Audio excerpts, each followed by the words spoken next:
অমিত করল আত্মাকে সাহায্য। অমিত হিমালয়ের কাছে একটি ছোট্ট গ্রামে বাস করত। তার গ্রামের আশেপাশে ঘন জঙ্গলে ভরা ছিল, আর একটি ছোট্ট নদীও ছিল জঙ্গলের পাশ দিয়ে। রাতে জঙ্গলে ঘুরে বেড়ানো ভূত আর আত্মাদের গল্প শুনে শুনে বড় হয়েছে অমিত।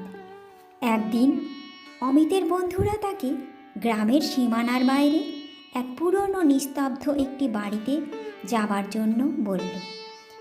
তার বন্ধুরা তাকে বলল যে ওই বাড়িতে কয়েক বছর আগে মারা যাওয়া এক মহিলার আত্মা ঘুরে বেড়ায়।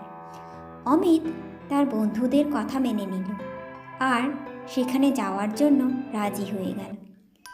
যখন অমিত সেই বাড়িটির কাছে পৌঁছল, তখন তার খুব ঠান্ডা লাগছিল। বাড়িটির চারিদিকে এলোমেলো ছিল সব জিনিস। ভাঙা জানালা ছিল আর একটি দরজা ছিল, যেটা খোলার সময় প্রচণ্ড আওয়াজ হয়। অমিত সাবধানে সেই দরজাটি খুলল আর ঘরটির ভেতরে প্রবেশ করল। বাড়িটির ভেতরের অবস্থা বাইরের মতোই ভয়ানক ছিল। ছাদে মাকড়সার জাল ঝুলছিল আর চারিদিকে অনেক জিনিস ছড়িয়ে পড়েছিল। আচমকা অমিত উপর থেকে একটা আওয়াজ শুনতে পেল। তার মনে হলো কেউ হেঁটে বেড়াচ্ছে। অমিত সাহস করে উপরে গেল আর দেখল লম্বা চুলওয়ালা একটি মহিলা সাদা শাড়ি পরে তার দিকে এগিয়ে আসছে। অমিত ভয়ে সেখান থেকে পালানোর চেষ্টা করছিল। তখনই সেই মহিলাটির আত্মাটি তার হাত ধরে ফেলল আর অমিতকে বলতে লাগলো, আমার সাহায্য করো। এই কথা শুনে অমিত চমকে গেল। সেই মহিলাটি বলল যে সে পারিবারিক হিংসার শিকার হয়েছিল আর তার স্বামী তার হত্যা করে এই জঙ্গলেই পুঁতে দিয়েছিল, আর সেই তখন থেকেই তার আত্মা এই বাড়িতে বন্দি হয়ে যায়।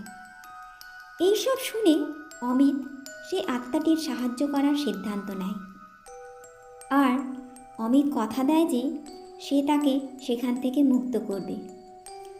অমিত তার বন্ধুদের সঙ্গে সেই আত্মার শরীরটি খোঁজার চেষ্টা করে, আর সেটি একটি গাছের নিচে পেয়ে যায় তারা।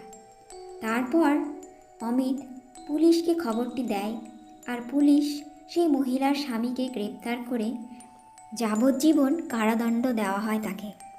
অমিত এক পুরোহিতকে নিয়ে সেই বাড়িটিতে যায় আর পুজো অর্চনা করায়। তার ফলে মহিলাটির আত্মাটি সেখান থেকে মুক্ত হয়ে যায়, আর সে অমিতকে ধন্যবাদ জানায়।